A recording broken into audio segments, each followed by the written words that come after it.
রাজপথে দাবি আদায়ে রয়েছে যুবদলের সিলেট জেলার নেতৃবৃন্দরা। প্রিয় দর্শক, যারা আমাদের সাথে যুক্ত আছেন, আমরা এই মুহূর্তে আছি সিলেটের বন্দর থেকে রেজিস্ট্রার বন্দর মধুবনের ফুটওভার ব্রিজের নিচ থেকে রেজিস্ট্রারি মাঠ পর্যন্ত সিলেট জেলা এবং মহানগর যুবদলের নেতৃবৃন্দরা বিক্ষোভ মিছিল নিয়ে যাবেন।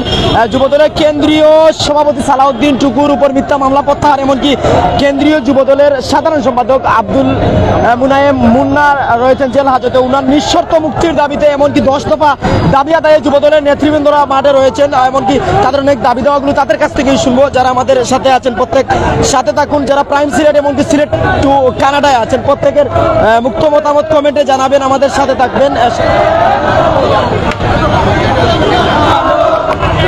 সিলেটের বিভিন্ন জায়গা থেকে যুবদলের নেতৃবৃন্দরা এসেছেন, এমনকি আমরা দেখানোর চেষ্টা করছি যারা কিন্তু সিলেটের বন্দর হয়ে রেজিস্ট্রারি মাঠ পর্যন্ত মিছিলে যাচ্ছেন।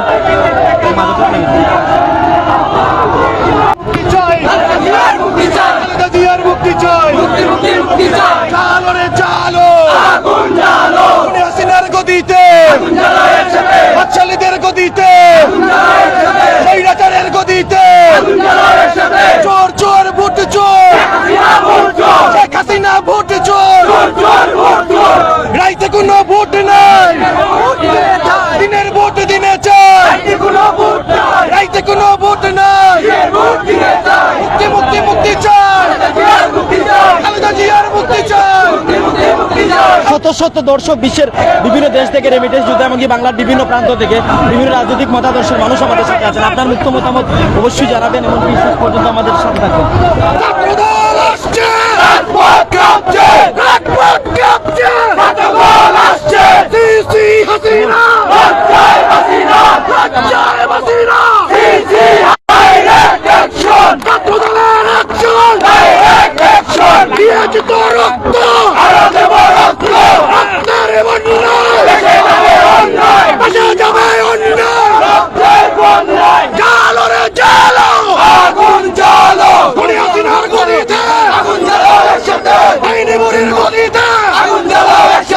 এই মুহূর্তে দরকার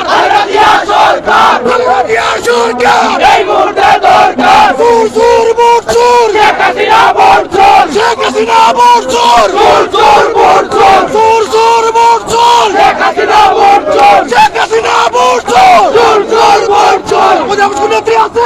আছে। হাসিনা বলে তোমার কোন নেত্রী আছে? আছে। সেই নেত্রী খালেদা জিয়া, খালেদা জিয়া। ছাত্রদল নেতা মমিন লস্করের নেতৃত্বে এবং মাসুদ রাসেলের নেতৃত্বে একটি বিশাল মিছিল আজকের এই সমাবেশে উপস্থিত হয়েছে।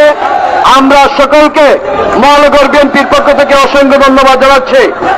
বিএনপিকে ঐক্য করার কারিগর, সবচেয়ে নির্যাতিত নেত্রী, সাবেক 3 বারের প্রধানমন্ত্রী বেগম খালেদা জিয়ার উপদেষ্টা জনাব খন্দকার আব্দুল মুক্তাদির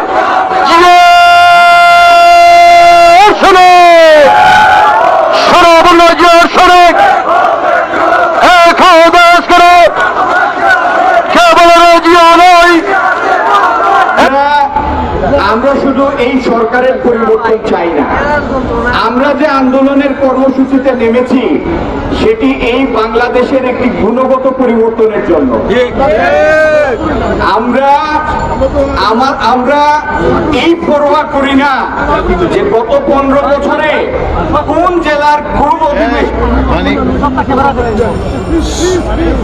কোন জেলার কোন অধিবাসী কোন আইন শৃঙ্খলা বাহিনীতে ঢুকেছেন, এটি আমরা আমাদের কর্তব্যের বিষয় নয়। ছাত্র জীবনে কে কোন সংগঠন করেছেন সেটি আমাদের কর্তব্যের বিষয় নয়। আমাদের কর্তব্যের বিষয় এই এখনকার চলমান সময়ে সত্যি সত্যি বাংলাদেশ রাষ্ট্রের প্রতি কারা অনুগত সেটি আমাদের কর্তব্যের বিষয়।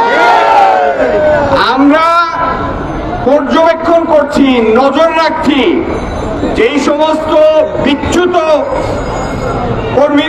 কর্মকর্তা রাষ্ট্রের পরিবর্তে বিশেষ কারো অনুগত, তাদের জন্য খারাপ খবর আছে।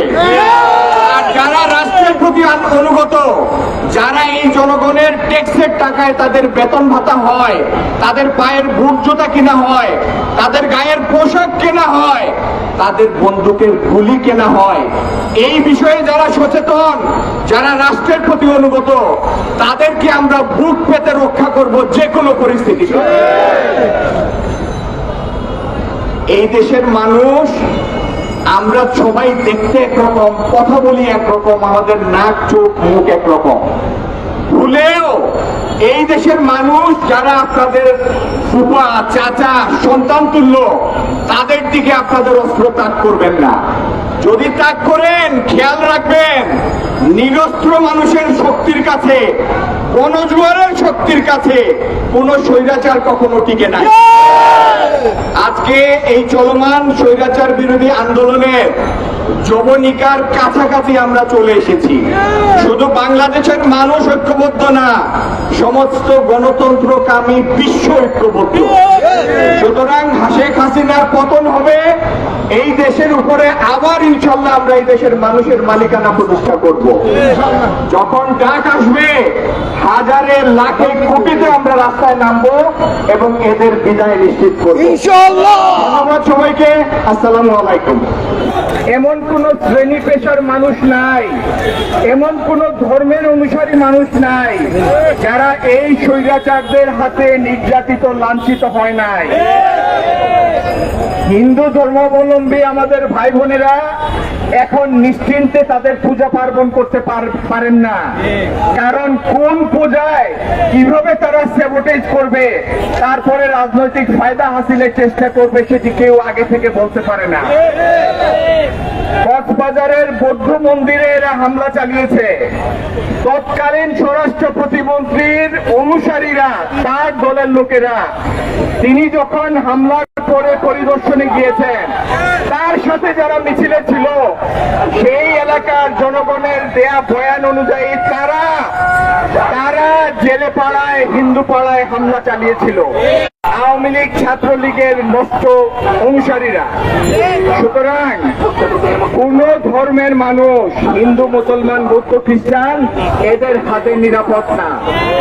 এই দেশে যত হিন্দু সম্পত্তি বেদখল হয়েছে, খোঁজ করলে দেখা যাবে তার প্রতিটির পিছনে এই আওয়ামী লীগের রাজনৈতিক প্রশ্রয় ছিল, মদত ছিল।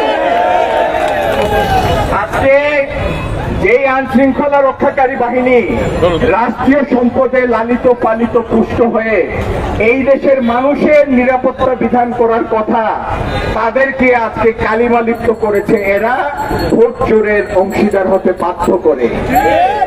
স্কুলের শিক্ষকরা, ব্যাংকের ম্যানেজার কর্মকর্তারা, এই যে মাদ্রাসার শিক্ষকরা যারা নৈতিকতা শিক্ষা দেন ছেলে মেয়েদের, তাদেরকে এরা বাধ্য করেছে এই মিথ্যা ভোট চুরির অংশ হতে।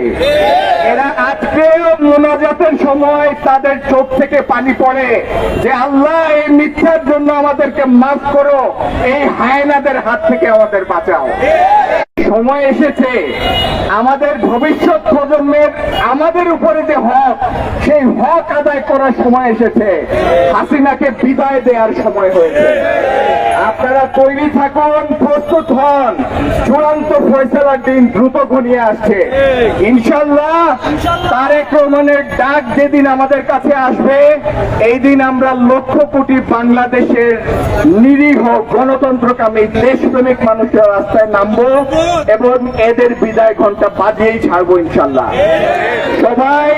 সবাই সুস্থির মতে হতে শান্তি শৃঙ্খলার মধ্য দিয়ে যার যার ঘরে ফিরে যান আর পরবর্তী কর্মসূচির জন্য তৈরি হন। ধন্যবাদ, আসসালামু আলাইকুম।